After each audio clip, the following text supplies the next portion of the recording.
Here's what I think NFL fans, 49ers fans, Eagles fans, this is what the Bryce Huff trade really means. There's upside to this. The 49ers need an improvement on their defense. They were 28th last year in quarterback pressures. They need depth. They've got Michael Williams, who they drafted in the first round, but they need additional designated pass rushers like Bryce Huff. But on the flip side of this, for what is expected to be day 3 capital, not a lot that they're getting out of Bryce Huff. He had a huge drop-off in production, in usage, understandably in a very crowded Eagles defense. He went from 272 snaps compared to the 460 he had with the Jets in 2023. 2.5 sacks from the 10 he had in 2023 with the Jets. 39.1% of the defensive play time this past year. So he was barely utilized, and it kind of makes me wonder if he goes to a team that needs this improvement, a veteran piece for their defensive line, does his production go back up? I think pairing him with Saleh again, his production goes back up. I've been hard on the 49ers recently. I think justifiably. I guess I had a brain bleed. Something impacted me where the last couple of rants I wasn't factoring in Saleh being the DC in San Francisco again. That helps monstrously. And the way that offensive coordinators and defensive coordinators are so funny, where they just find their guys, like Arthur Smith going after Jonnu Smith again is just, that was a funny one. It's hilarious to me, but sometimes it really works. And I believe that San Francisco, with a decent head coach in Kyle Shanahan and a very competent DC in Robert Saleh, it wouldn't shock me. A big Bryce Huff year, or even a decent Bryce Huff year, it wouldn't shock me, because the 49ers, the second you take your eyes off of them, they're cultivating some new great crop that's going to wow the farmer's market. And they just show up like, hey, you guys weren't doing this? No, we weren't. We wrote him off. San Francisco, when they have a San Francisco dude, I think it does help them. I think it could be impactful. I think that it could be too. And what we've known, especially the last time that Saleh was the defensive coordinator with the 49ers, there's always a bunch of different guys that are utilized in their pass rush rotation. They obviously Saleh got a lot out of him, a guy that was formerly a UDFA from Memphis. Ryan pointed out in the chat, I was texting Ryan about this earlier. I was like, didn't we, back in the very first version of the show that we did together, back when it was part of that shit network that was called the Brawl Network, that was how Ryan and I met, was doing a draft show on this startup awful network. Yeah, it was one of the most rinky-dink dumbass networks ever, but that was how Ryan and I met, and that was how we started working together. We interviewed Bryce Huff, and I didn't even realize that we did. I texted him didn't we interview a former Memphis pass rusher that went undrafted? And I'm like, was that Bryce Huff? And Ryan pointed out it was. I think that the way that we interviewed him, Ryan had him on the phone and then put him up to his microphone on Zencaster, which was wow, yeah, a lot of technology going on there. Something crazy like the that. Podcasting dorks they're gonna pop for that. Holy, I haven't heard that term in a while. Yeah, that stupid, awful company. To get back to this though, he's still a pretty young player. He's had big seasons. I think that the massive drop-off comes a lot with the fact that the Eagles were just so crowded. They traded him because they don't need him. They just went and brought in Azeez Ojulari, who is probably going to take over Bryce Huff's role.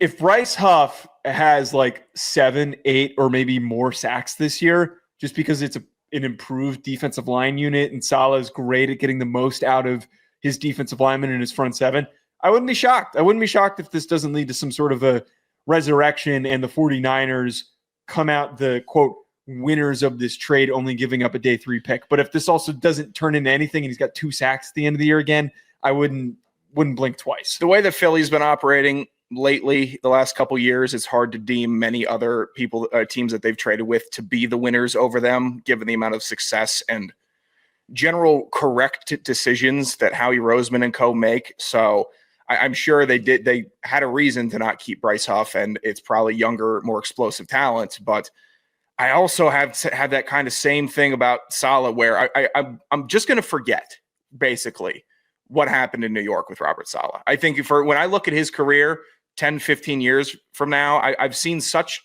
high levels of competency from him on the defensive side of things for enough years for me to say I'm done with the head coach thing. That whole New York situation, I'm not pinning that on him. I'm ready to see him take some souls in the NFC West, which the Rams are going to be good, but the Rams are always a little bit soft, especially after they lost Aaron Donald. The Seahawks, talented, but they're not the Legion of Boom anymore. The Cardinals, who knows? They're a wild card, and they're typically not that tough. So if the 49ers can out-tough a couple of these teams in the conference or in the division, where I thought that they could have gotten worked over, I think if they just out-tough them, which Saleh is really good at doing, then they could actually become contenders this year and keep that window open. Now, the only thing, like the opposite end of this that like catches my attention, so he signs the deal that he ends up with the Eagles and underwhelms. I think it was like 3 years, $51 million was what he signed 2 off seasons ago. It was kind of like the reverse Milton Williams effect, where Milton Williams is playing amongst a really deep defensive line unit, does well enough with the snaps that he has that he earns a huge contract and ends up going to the Patriots.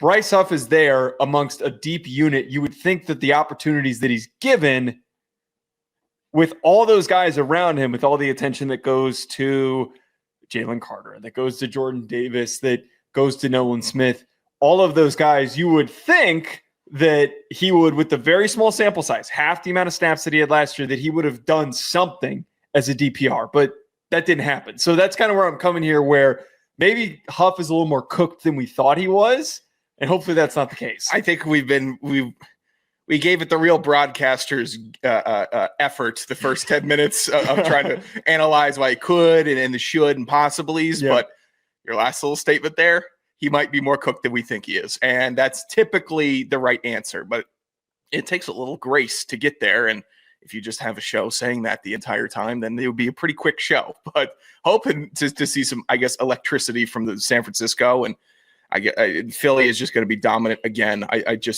They're going to be boringly dominant, which is going to be a bummer this year. Last year, they had so much calamity in the first 6 weeks that it made them entertaining. I don't think that we're in for that this year. I think it's going to be the same, or it's going to be more the same of what we saw in the playoffs from the Eagles. Boring, Saquon, hard defense. You're not getting an inch. And if you get them within 2 yards of converting a first down, they're going to convert it. Good for the game still, though, because they're turning into a heel very quickly, and we need that. And I'd want San Francisco to get good so they can be a heel again. East Coasters also, they always had like some soft spot for San Francisco, it feels like, when they've been making their runs in the playoffs. Right, which they shouldn't. They shouldn't. San Francisco should be a heel, and I hope they can get back to being that. Last piece I forgot to include, he was banged up with a wrist injury. He had a torn ligament in his wrist. I literally had that happen to me my sophomore year. That shit hurts when you have, which probably a little bit easier on his end to just tape the crap out of that and use it. I don't think he had a club. I was watching a little tape on him earlier. I don't think he had like a club on or anything to protect against it.